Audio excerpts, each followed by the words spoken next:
Welcome, everybody. Thanks for joining me for this ideation workshop. My name's Rob Kissner. I am a small business owner. My company is called Digital Arts Experience. I do enrichment programs for kids in STEM, mostly focused on technology. In addition, I teach entrepreneurship and design thinking at Iona and Manhattanville colleges. So ideation is pretty integral to what I do. And today I have sort of a general agenda, but I'm pretty cool to keep this dynamic. But essentially what I want to focus on, the title of this workshop is problem identification and ideation. So we're going to basically talk about the first three steps of design thinking, focusing mostly on the ideation and brainstorming part of it, but I want to sort of provide some context with the first couple of steps. Does anybody not know what design thinking is? I don't want to make any assumptions. Everybody has heard of it before? Yeah, cool. So, the first three steps of design thinking are empathy, define, and ideate, right? Rob, I've been using some of the design thinking concepts in my classes, so they're pretty good. Okay, great. So I do want to just quickly spend a few minutes on one thing. I'm going to share my screen and just show a couple of things. So, and then we'll jump right into the ideation part of it. So you've probably seen this before, right? This layout. This is like the D School design logo with the fun little hexagons with colors in, and that's all good and well. As someone who teaches design thinking, I actually hate this. I think this graphic is totally meaningless to what design thinking is actually about. I just think it looks like cute. I not too long ago came across this. This is the double diamond of design thinking. I don't even really refer to design thinking as design thinking anymore. I refer to it as human-centered design.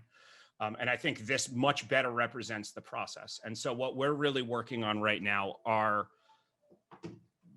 sort of the first diamond and the first half of the second diamond, right? And so, this is focused on problem needs identification and ideation. I'm going to kind of glance through the problem identification part of it and get to the ideation part of it a bit, but I do want to go through this, and this may be repetitious for all of you, but I just want to use it as context. So I always think of this as being the key to the start of this process, this idea of a trigger, right? I talk about this with my students, I talk about with business colleagues and whatever, but it's some experience that's either observed or actually experienced that reveals that some problem exists, whether that's personal or to someone you spend time with or to someone in your family that tells you a story about something happening and something clicks and says, okay, this is something that could be solved, right? This, again, I know is review for a lot of you, but I do want to just use it for context. And that sort of sets off this whole empathizing phase of design thinking. So like when you experience this trigger, what would you say are the next steps in terms of applying the empathy phase of design thinking? Anybody, just feel free to unmute and shout it out. Okay, I don't know if this is the answer you're looking for, but I'm thinking like after the trigger happens, you're trying to empathize. So you're maybe like listening to what they're saying. So you're writing down like some of the phrases that they use so you can kind of get an idea of what they want or what they need. Yeah, that's really good. So like whoever it is, whether it's yourself or someone like understand what their experience is like, right? You want to put yourself in their shoes and understand what their experience is like. Do that on a small scale, whether it's personal or someone you know, and that's great. That's like a great first step. Obviously, one of the things that is very clear that you need to differentiate is if you experience a problem, that doesn't mean that other people experience that problem as well, right? So you start with your own experience or whatever the experience of the people that you're around, your family, your friends, something you observe, but that needs to be validated. So the trigger is a potential opportunity for solving a problem, but it isn't actually an opportunity until that problem is validated. So how do you think you go out and validate that potential problem? Ask other people, see if it's a common theme. Exactly. Get out and talk to people, right? So we talk about sending out surveys. We talk about doing focus groups when we think of this through like an entrepreneurial lens. But honestly, just go and talk to people that the problem may affect or may not affect, right? And so what that allows you to do is get some perspective. You know that this affects one or small group of people a certain way. but you need to understand whether that affects a larger group of people. And that validates that this is a real opportunity to create some change. And along with that is the idea of defining your user groups. That is a very sort of business-minded connotation to it. I kind of like refer to them sometimes as empathy groups, because we're not necessarily making a product to sell, but you know, if you're talking about a problem that you're trying to solve that's going to affect different people that maybe live in different places differently, they might be different ages and experience it differently. Like there are nuances to the way that individuals experience this problem based on their age, their race, their gender, where they live, whatever, right? And you need to differentiate and compartmentalize those things to get an understanding of the total scope of the problem. And one of the tools that we have that's really, really useful for that is an empathy map or a POV template. There's some other worksheets. In fact, let me pull up a POV template really quick. Have you used POV templates before? No, some have, some haven't. Okay, so this is like a perfect example of a POV template, right? This is, I use a lot of resources from Interaction Design Foundation, which is mostly like focused on app development and website development, but they're really heavy in design thinking. And I think the way they position some of their stuff is really easy to digest. So this is an example of a POV template, right? There is a kind of general demographic, an adult person that lives in a city. It very succinctly lays out what the need is. This individual needs to use the car for a certain amount of time, a certain number of weeks. And from a conversation that you have with several adult people that live in a city, you understand that there's a group of adults that live in the city that need a car to run errands every now and again, but don't want to spend money to own one. So this compartmentalizes someone's needs to have a car to an adult person who lives in a city that can't afford to own one, right? So now we have a specifically defined set of users with a specific need and some insight driven off of that. So when we talk about validating and understanding a problem, this whole empathy phase of design thinking, doing this kind of thing is tremendously helpful. And you know, you start kind of general, an adult person who lives in the city, but then you may break that down into smaller groups, right? You may associate it with people that are really into DIY and home repairs. And then you have like a really, really specific group of people who may need a car to lug materials around. But again, that's going to be very, very valuable insight about their needs and the way they experience the need to have a car and not being able to afford one. So does that make sense? The idea of this POV template? And so these are great. And like the beautiful thing about a POV template is you can put one together in 5 minutes, totally based on your own assumptions, and then go out and talk to the people that fit into the user group for that POV template, and then put your assumptions up against the actual need. And now you've learned so much more than you already knew. And you think about ideating and designing a solution based on assumption and based on this real insight, and the results would be very, very different. Does that make sense?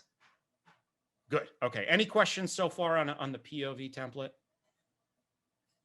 Cool. Let's go through this. We're going to get to the ideating stuff in a bit. So I want to spend most of our time on that. So, and this empathy phase, this is a divergent process, right? And we refer to divergence and convergence a lot when we talk about ideation and design thinking and these kinds of things. I think of this as a divergent process because you don't know anything. So you have to get out there and ask a lot of divergent questions and talk to a lot of different kinds of people to sort of get the lay of the land of what's going on with this particular problem, whatever that problem might be. So we set up some POV templates. The other thing that's really fun is the, where is it? I have it over here. The POV Mad Lib. This one takes 2 seconds to put together. It's a 1-sentence thing. It's the user needs to do something or get something or have something because blank, right? And so for every single one of your user groups, people over 50, you can make a little point of view Mad Lib. And then, you know, people under 35, you can make a little point of view Mad Lib, and so on and so forth, and have a whole set of these lined up with all of the things that you learn from these conversations that you're having with people, right?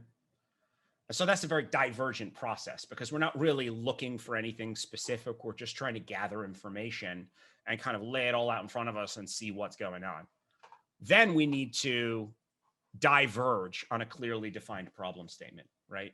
So we sort of do this very open-ended process. We talk to a lot of people. We compartmentalize the different people into different user or empathy groups based on their age, based on where they live, whatever the detail is that you decide is important or the data drives. And you kind of have to assimilate all of that and converge on a problem statement. And if we look at, let's say, this example of a point of view template, right? The one with the adult person that needs a car. Let's say in doing several interviews, we found that this need is very high. Let's use the DIY example. This need is very high amongst people that are big into DIY. They do home improvements. They work on projects for whatever. They build gifts for people, whatever. They're into DIY, right? Your problem statement may pertain specifically to that group because they may be the ones that need a solution to this more than everybody else. So that's kind of what I'm getting at in terms of convergence is you look at all of these different point of view templates and there may be user groups that like fall into needing some solution to the problem, but it's not a major issue for them. And then you get this core group of people that are like debilitated by the problem, right? Let's just use that to make it very dramatic. And so who do you think you want to attend to more? The ones that need it the most, right? And these are who become your power users. Again, very business-minded language, but it's a good sentiment. Like these are the people that need it the most. These are the people that are going to be most affected by the solution that you create. So let's start with them as the core of our process. Make sense? Anybody confused about anything at this point? So we have a trigger, we experience the problem, we put ourselves in the shoes of the users to learn some insight about it. Based on that, we identify what the real need is and who the people are that have that real need and converge on a very clear and concise problem statement. And this is now where we get to the ideation phase. And what do you notice about this graphic and the ideation phase? Is it divergent or convergent? Divergent. Right? Why do you think that is? Because I feel like you're just trying to figure out as many ways possible to figure out a solution, right? Yeah, you don't have a solution yet. You're like, this is the pitfall for people that try to solve problems is they come up with a solution as soon as they see the problem. And design thinking is about the solution doesn't come till way later because you're going to mess it up. You're going to fail. You're going to come up with the wrong ideas. You're not going to know enough. So you go into this with nothing in mind. And based on what you learn, you throw everything that you can at the wall and then slowly refine that solution until you start to make some headway. So we think of ideation as a divergent process because there are no rules. And when you start brainstorming as part of the ideation phase of design thinking, put all the constraints aside.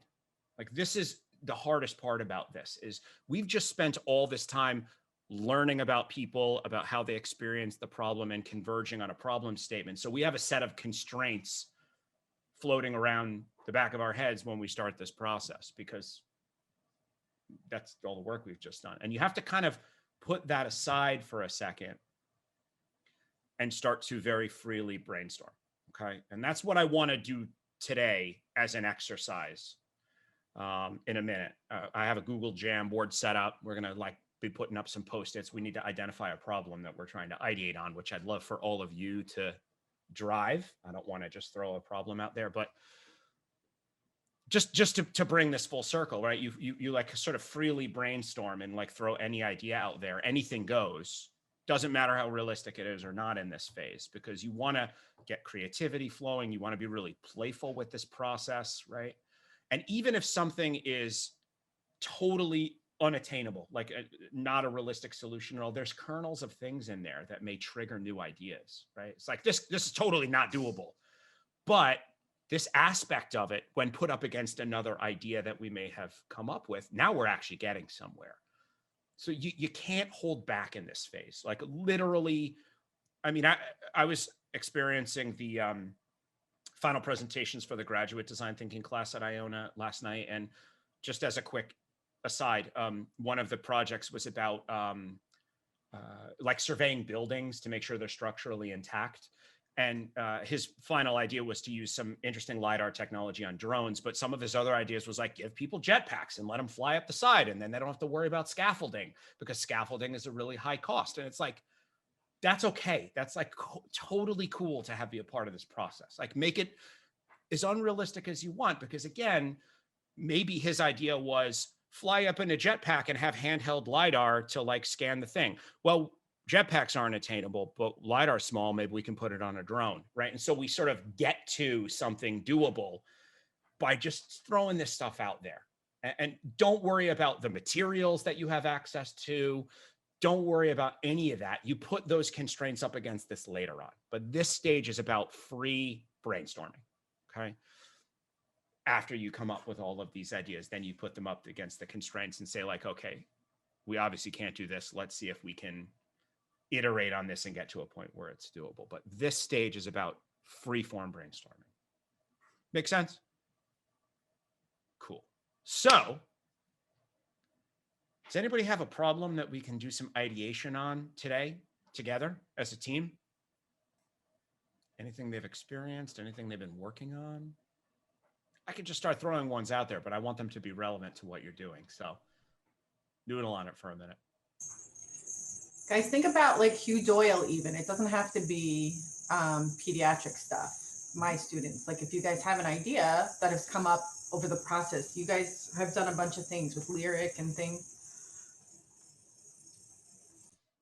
I know that for our like current graduate club organizations that we have, we've been trying to get more participation in them. I don't know if that's a good one, but maybe some ideas for that. That's perfectly fine. Yeah, we can work on that. So it's so you're looking for more engagement in graduate clubs. These are outside of class, topic specific kind of things, right? Yes. Let's all work on that. Does that sound good? Everybody cool with that? All right. So I'm going to share in the chat. Hold on one sec. I just need to make sure everybody has permission to view this and edit it. Okay. I'm going to share a Google Jamboard in the chat. You just need to click the link and you'll join. Join on in. And what I want to start doing with Google Jamboard, you can just make little Postits and stick them in the little columns, right? So I made a just super quick little simple POV template. And let's normally you would make a new POV template for each like empathy group or user group. Let's just use one and we'll just kind of work horizontally. So what I want to identify now, I mean, you can't just put grad student, right? Like that's just too general, right? That's not really going to work. So can we refine that a little bit more and start to put some users in and then think about maybe need an insight as to why they participate or don't participate in graduate clubs. Okay. So let's take a couple minutes. I'm going to kind of oversee it and I'll organize Post-its, but I want you all to drive the content in this. So over on the left side, there's this little button over here. That's what you do to create a sticky note. And then you can move it around and all that jazz. So when we think about a grad student, how can we break up the body of grad students into maybe some subgroups?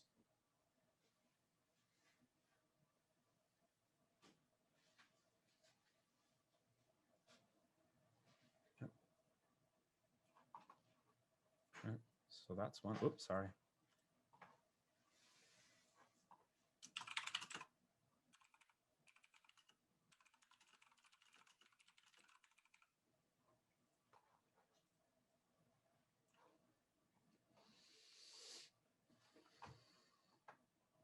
All right. Who put the executive board of the club? That was me. Cool. Good one. Right. We can start to make these a little smaller, maybe, so they all fit. Good.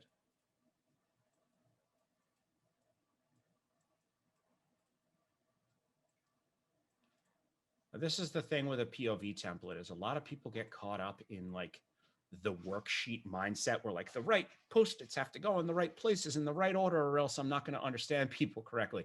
That's not it at all. We can make a huge mess of this and always make sense of it later. The whole point of a POV template is just to actually do this. So let's just let it ride, you know, make a mess of it. It's all good. Okay, we got a lot of good stuff here. Keep them coming.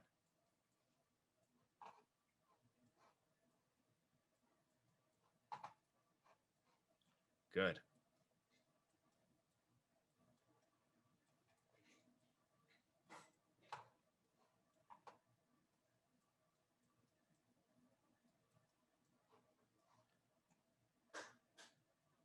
Okay, good. All right.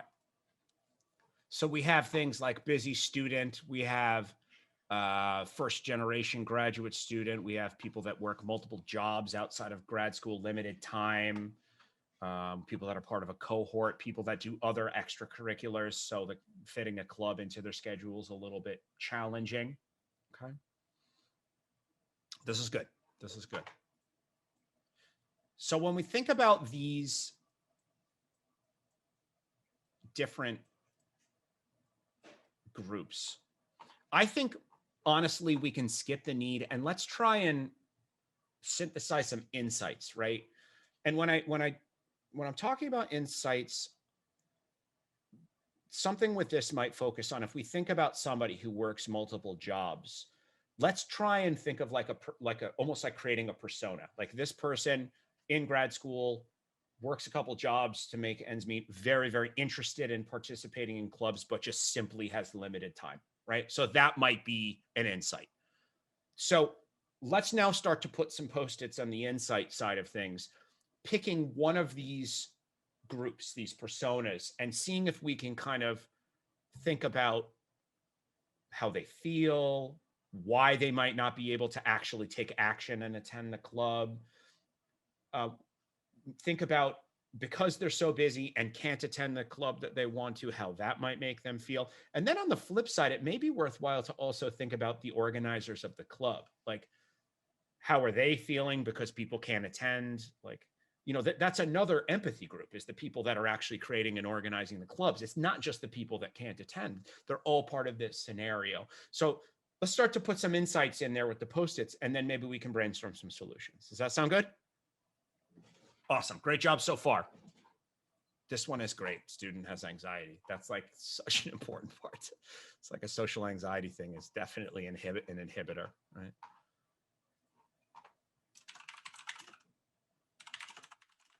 This is really good insight. Nice job. So we're seeing things like anxiety-related issues, right? The student may have social anxiety. They may have COVID-related anxiety, anxiety related to academics and feel like they can't commit time.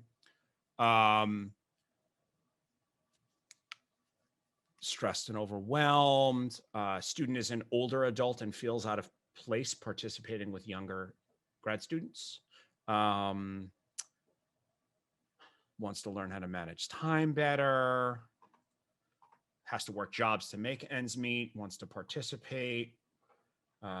E-board is discouraged. Club organizers feel that there is no interest when reality there is, but there's scheduling issues that make it happen.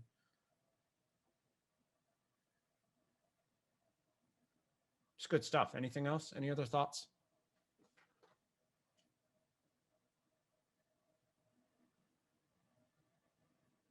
I think Michelle wanted to add on Zoom fatigue because a lot of the events have been over Zoom. Zoom fatigue is definitely an issue. That happened with me and my business in the fall. I did an online summer camp. It's normally in person.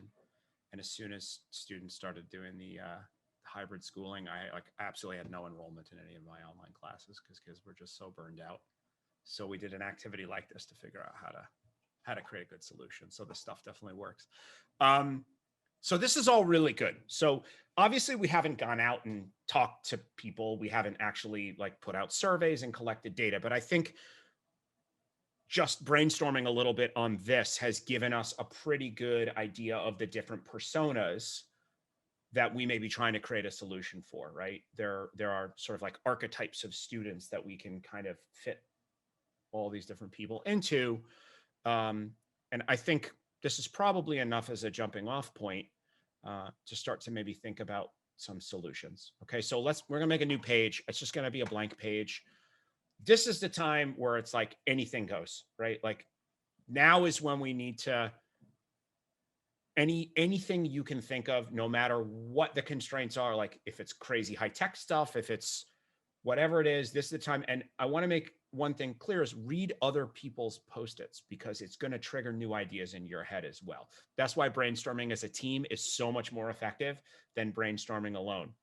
In fact, one of the things that works really well as an ideation technique, we're not going to do it here just because of the tech constraints, is like, I might write down an idea on a piece of paper. Everybody writes down an idea on a piece of paper, and then we all pass the piece of paper to the right, and somebody adds to each person's idea. And then when all the papers go all the way around, we now have lots of great ideas based off of what other people are thinking. So it's good stuff.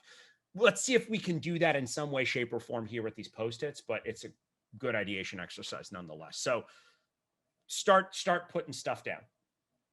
I'll chime into this as well, but I'm not going to do anything yet. I'm going to let you drive the bus on here. So there should be a second page up on the top. You can switch to page 2 and put some Post-its in it. Let's see if we can ideate and then converge on what might be a good solution. Got a lot of ideas here, right? And what did we spend 10 minutes on this without even really having a lot of data, right? So let's talk about this a little bit. Let's talk about this a little bit and see if we can actually create the potential of a solution to this issue. So there's different ideas that relate to different things. There's some that are more about like scheduling and planning, right? So there's things like, maybe I can start to organize these together. Use the calendar, record meetings, maybe. Let's see. Shorter events. Maybe this is all kind of related to scheduling. I'm just going to put this one over here for a sec. Doodle poll. No real rhyme or reason to the way I'm organizing this, right? So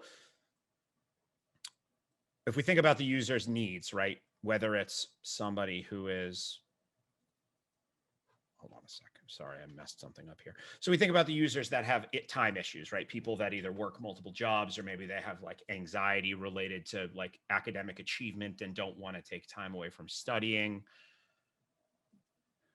Of the sort of schedule related ones, which do you think are the most effective? Let's talk about this a little bit.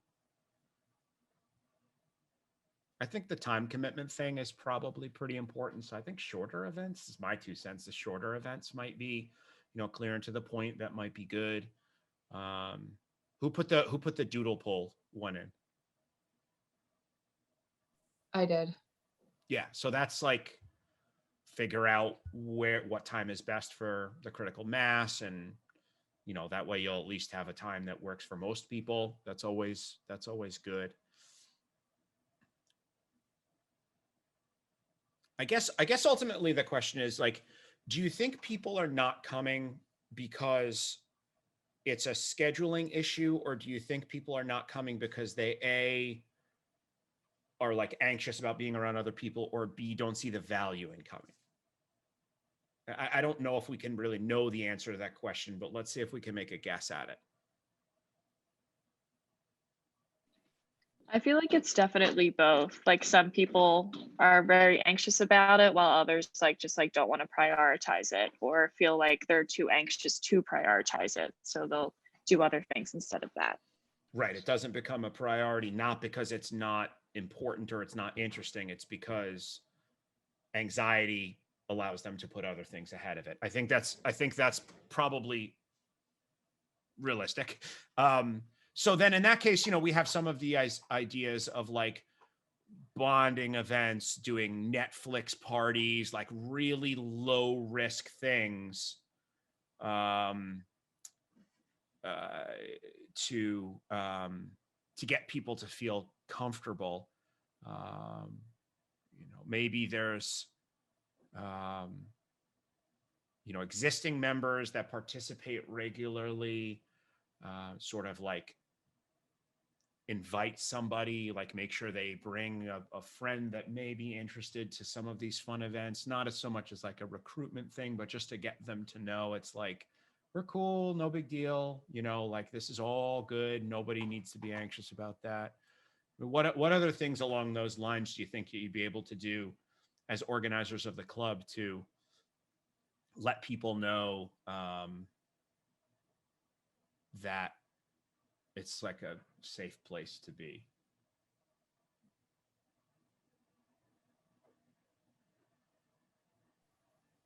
I think we can That question.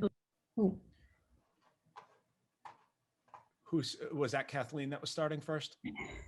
I just wanted you to repeat the question, but Guppy has an answer, so she can Okay, answer. yeah, go ahead. I lost my train of thought. Oh no. Okay.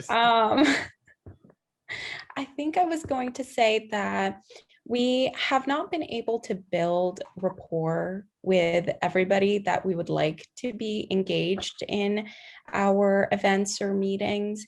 And maybe that should be an area of focus. I know that it's been a challenge because, we have our own time to prioritize as well.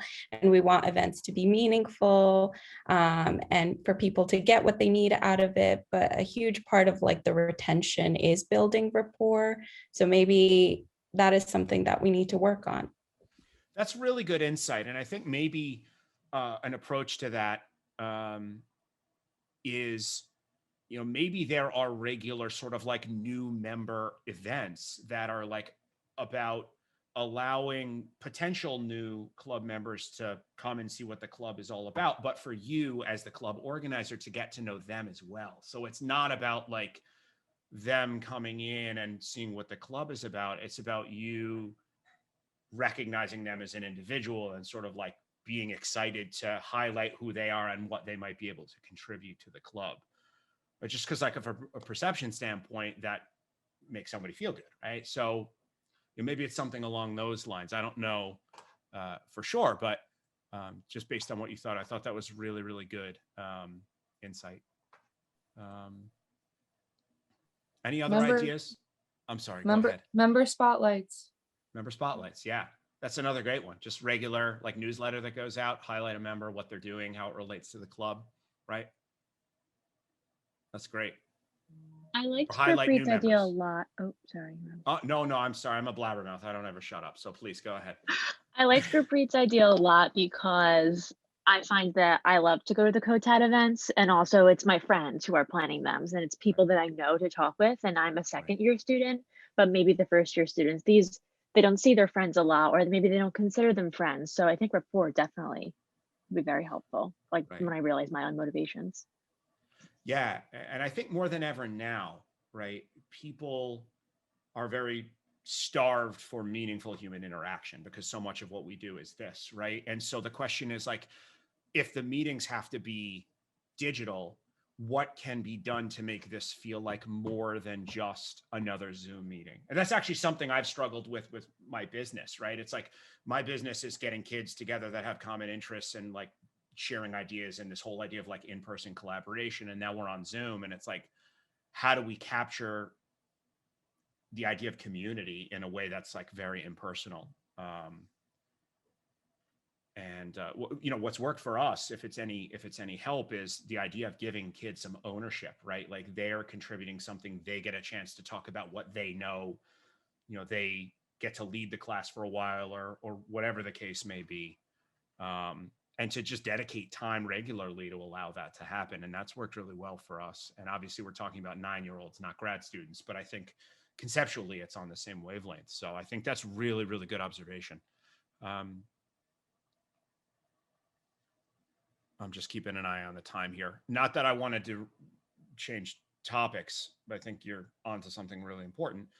But let's talk about some of the other stuff, right? So like one of the things was like a COVID anxiety about being in person and that kind of thing.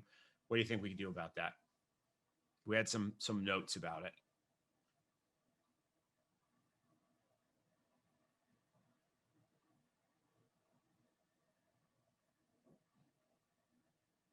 keeping things outdoors, socially distant.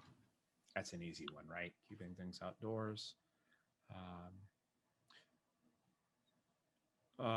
Club meetings could be hybrid. You know, you could have people together and have people online. The key with that, I think, would be to make sure that the people online are feeling as valued as the people in person. Because even just from teaching in a hybrid way, it's like easy for me to dedicate a lot of my time to the people that are actually sitting in the rooms and neglect the ones that are on Zoom. So again, about making people feel like they're a part of something and buy in and all that, I think is important. What else? COVID related. I don't know that there's a lot of answers we could have. You could get club branded masks, give them something. People love swag, maybe. I don't know. I think maybe just addressing it even in our like events and stuff, just to make people feel comfortable, and for them to like express what they're feeling, because they might not have the opportunity to talk about it a lot or discuss it with like a peer group. So maybe a portion of whatever event we're having, we can kind of dedicate to just checking in on everyone's mental health. I think that's great. I think that's a great idea.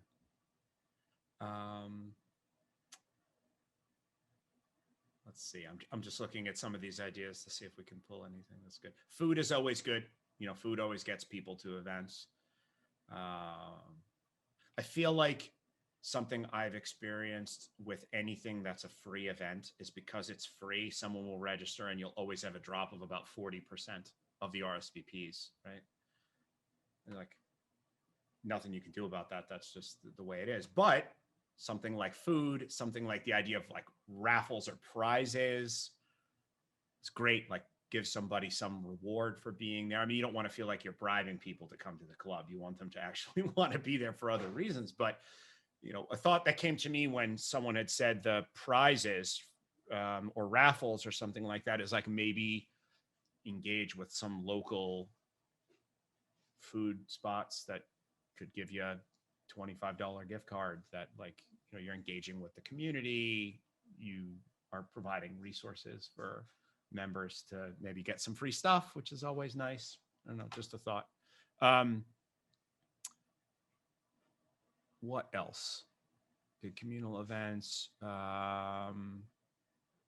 Who put a survey to ask what people want out of meetings? I did. Yeah, involve people in the process. Involve people in the process. It's like we're talking about design thinking and understanding users, right? So apply design thinking and understand your users. What do they want out of the club? Let it be, somebody put a co-op as well, right? Who put, I don't know where that went, but one of the, co-op, everyone has an equal say. That's kind of the idea, right? Give the club members or potential club members the opportunity to own something as part of the club, right? Put their insight into it, and that can drive some of the content, and that makes people feel valued. I think that was really, really, yeah. And it could be as simple as a survey, or it could be almost like a town hall, like floor's open. What do you want to talk about, right? And that could be your new member meeting, right? I think that was a great observation. So we have 10 minutes left. It's like super express brainstorming, but I think a lot of good stuff was shared. Based on what we're talking about, I mean, what do you think is realistic?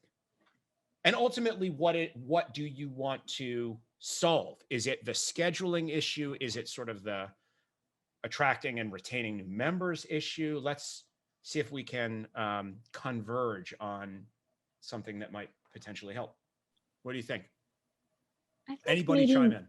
motivation or interest. What does everyone think about those two? Yeah, I agree.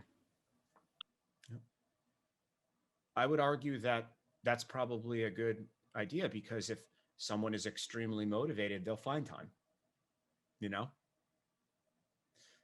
So what of these things do you think would be effective in building motivation and interest in the clubs? Definitely giving the members a voice, and like you said, surveying and doodle polling. Something like this, even having them post Postits and telling them what they want out of these clubs. So I think that's genius, because it provides people with social anxiety have a little bit of anonymity to share their ideas in like a really low key way. I think that's great. Furthermore, I really love that idea. Have you ever heard of dot voting before?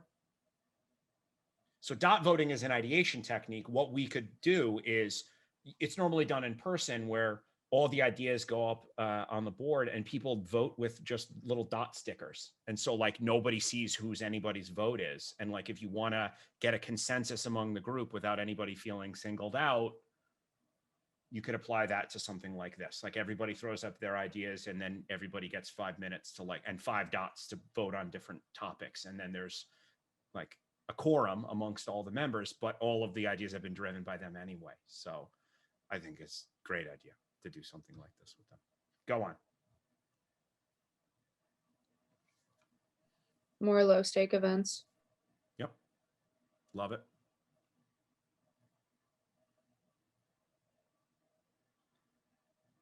So give people a say, really low key events. What else? Maybe consistency with scheduling, so it can be factored in a little bit easier. Good.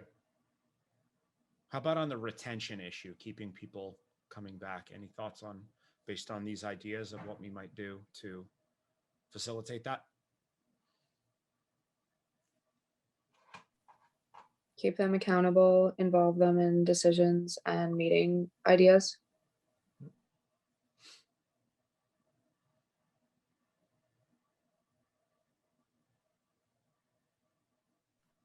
think also being able to win something certainly doesn't hurt, right?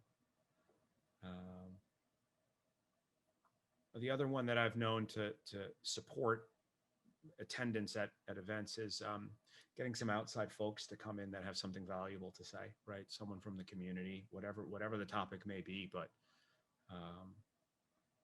not that the folks organizing the club have nothing important to say, but it's nice to hear a different voice every now and again, especially if it aligns with everybody's interests, right? So maybe that might be another good plan.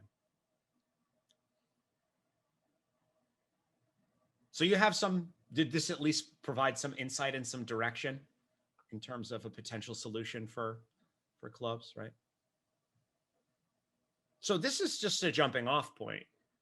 You know, at this point, you have some good ideas, right? You obviously want to involve people in the process. So just as you would at the beginning of the design thinking process, now would be a perfectly good time to go out and talk to potential members and say, like, we're revitalizing the clubs. What are the most important things to you? And you can say, like, I want to have a voice as to what's talked about in the club, or I want to win free stuff when I sign up, whatever it is. Put a survey up, right? And then you can validate which of these are going to be the most effective and refine them based on, you know, what you learn. So, I think, I think seems like we have some direction now, which is great. So the key here, just to bring this all full circle in our last couple minutes, I can stop sharing my screen as well. The key here is when we do this part of it, you can't get caught in the minutia. You can't get caught in, well, that's going to cost too much, or I don't have those materials, or that's going to take too much time, or I just don't want to do that. You know, you can't, at this stage, that's just doing you a disservice. The key with brainstorming is to really let it go. And honestly, like, this is going to sound crazy, but anytime I've done any, like I've worked with Lendy and Jarlene at Heinz, right? And like trying to come up with new ideas, and we'll play with Legos for a while, or like do some kind of like silly activity to just break down this like anxiety about throwing out crazy ideas. Like if everybody feels like they're having fun, then there's no bad ideas. The other one that's really good is, anybody ever do the one word story? It's like an improv thing. It's like pick a couple people, put them up in front of the room, and they all say one word at a time and have to keep the story going for as long as they can. And then everybody looks stupid. And then there's no bad ideas at that point. Like all those walls are broken down and everybody feels really like free and creative to throw real ideas out. So when you get into this stage, especially if you're trying to solve something serious, right? If you're talking about like developing a new accessibility product or whatever, like that's serious stuff. But you have to kind of detach from that for a second and be a little bit playful.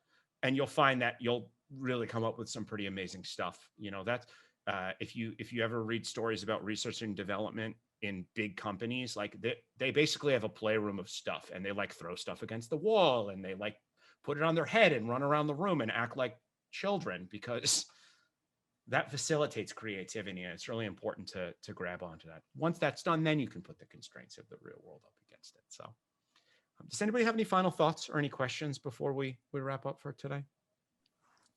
Just wanted to say this is extremely helpful, like extremely helpful, especially because some of us, like a lot of us, are on the e-board, and this is definitely a needed conversation, especially with the second years. And I don't know, this is like definitely a very big eye opener for me personally.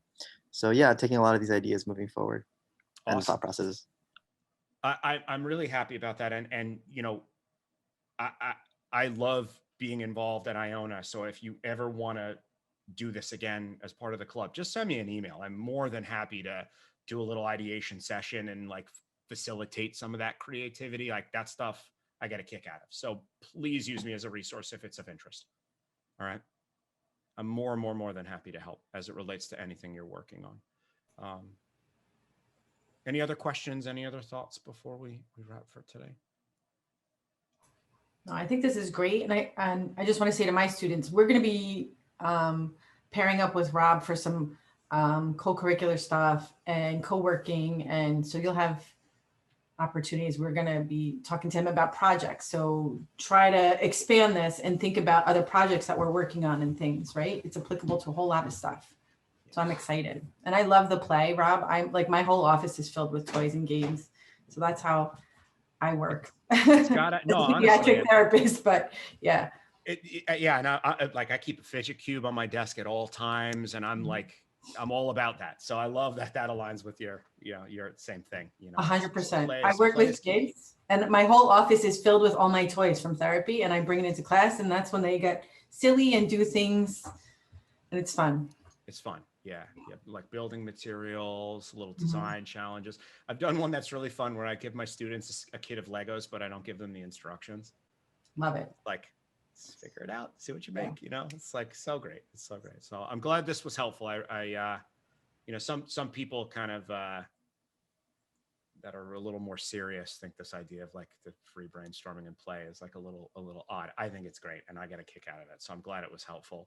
Absolutely. And you know, please, I'm around. I'm here to help you all. So don't hesitate to reach out anytime.